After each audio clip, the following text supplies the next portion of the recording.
This channel does not promote any violent, harmful, or illegal activities. All content provided by this channel is meant for an educational purpose only.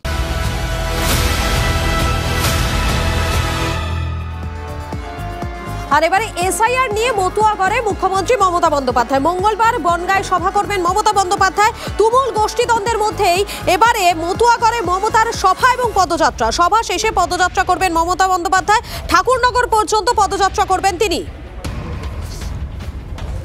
SIR নিয়ে মতুয়া করে এবারে মুখ্যমন্ত্রী মমতা বন্দ্যোপাধ্যায়। মঙ্গলবার বনগাঁয় সভা করবেন মুখ্যমন্ত্রী। তুমুল গোষ্ঠীদ্বন্দ্বের মধ্যেই মতুয়া করে মমতার সভা এবং পদযাত্রা রয়েছে।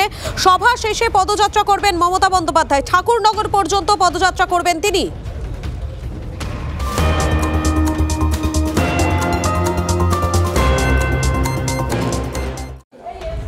এসআইআর স্থগিত চেয়ে মমতার কমিশনকে চিঠি। এবার এসআইআর নিয়ে দলের নেতাদের নিয়ে সোমবার মেগা ভার্চুয়াল বৈঠকের ডাক অভিষেকের। বিশেষ নিবিড় সমীক্ষা নিয়ে কি চাপে রাজ্যের শাসক দল। এর আগে বৈঠকে দলের সব স্তরের নেতা জনপ্রতিনিধিদের বৈঠকে এসআইআর নিয়ে টাস্ক দিয়েছিলেন অভিষেক। সূত্রের খবর অনেকেরই কাজে সন্তুষ্ট নন তৃণমূলের সেকেন্ড ইন কমান্ড। এবং আগের বৈঠকে যাদের যা দায়িত্ব দেওয়া হয়েছিল তারা কতটা পালন করেছেন সে বিষয়ে খোঁজ নেবেন অভিষেক। দলের সাংসদ, বিধায়ক এবং সাংগঠনিক পদাধিকারী সহ 10,000-এর বেশি নেতা উপস্থিত থাকবেন এই মেগা বৈঠকে। এলাকা ধরে ধরে পারফরমেন্স রিভিউ করা হবে বলে সূত্রের খবর। মতুয়াগড় এবং উত্তর 24 পরগনায় বিশেষ নজর অভিষেকের। এসআইআর কোনো মাথা ব্যথা নয়।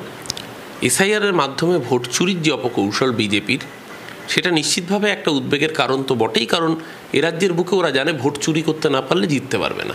অভিষেক বন্দ্যোপাধ্যায়ের মিটিং মমতা বন্দ্যোপাধ্যায়ের সেই বার্তাটাকেই ছড়িয়ে দিতে যে কোনো রকমভাবে যেন ভোট চুরির দিকে বিজেপি কার্যকর হতে না পারে। সবাই মিলে তিনি যেভাবে নির্দেশ দেবেন সেইভাবে তৃণমূলের সব কর্মীরা ঝাঁপিয়ে পড়বে 80,631টা বুথেই।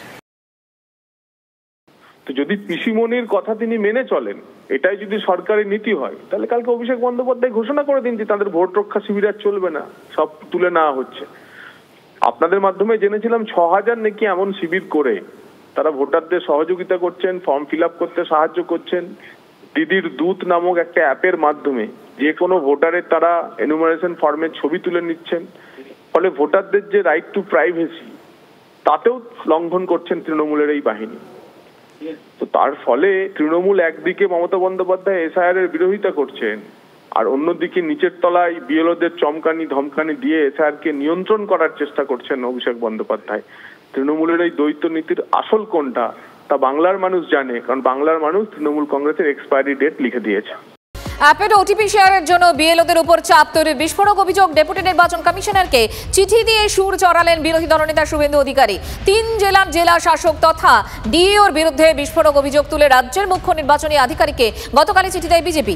পূর্ব মেদিনীপুর, পূর্ব বর্ধমান এবং হুগলির জেলা শাসক তথা জেলা নির্বাচন অফিসারের বিরুদ্ধে চিঠিতে নালিশ বঙ্গ বিজেপির। দ্রুত এ বিষয়ে প্রয়োজনীয় পদক্ষেপের আর্জি জানানো হয়েছে চিঠিতে। আমাদের তথ্য দিয়েছি যে আইপ্যাক ডিএমদের সাহায্য নিয়ে তারা ধরুন কারোর পদবী মণ্ডল, কারোর পদবী ইসমাইল খান, কারোর পুরো নাম, তার উত্তর দিনাজপুরে, কোচবিহারে, তার সঙ্গে দক্ষিণ 24 পরগনা, উত্তর 24 পরগনা, নদিয়ার লিঙ্ক খুঁজে বের করে তা সেই বাংলাদেশি অবৈধ অনুপ্রবেশকারী তার নাম রাখার চেষ্টা করছে। আমরা কিছু তথ্য অভিযোগ সুনির্দিষ্টভাবে দিয়েছি এবং এই কাজে বিএলওদেরকে বাধ্য করছেন একটা শ্রেণীর বিডিও, মানে এইআরও এবং ডিএমরা। 3 জন ডিএম তো পূর্ব মেদিনীপুরের ডিএম, হুগলির ডিএম এবং পূর্ব বর্ধমানের ডিএম, তারা সরাসরি বিএলওদের কাছ থেকে ওটিপি চেয়েছিলেন। বিএলওরা অভিযোগ করেছেন। আমরা বিএলওদের কনফিডেন্সিয়াল অভিযোগ আজকে জ্ঞানেশ ভারতীর হাতে তুলে দিয়েছি। 3 ডিএম এর বিরুদ্ধে কেন এফআইআর হবে না।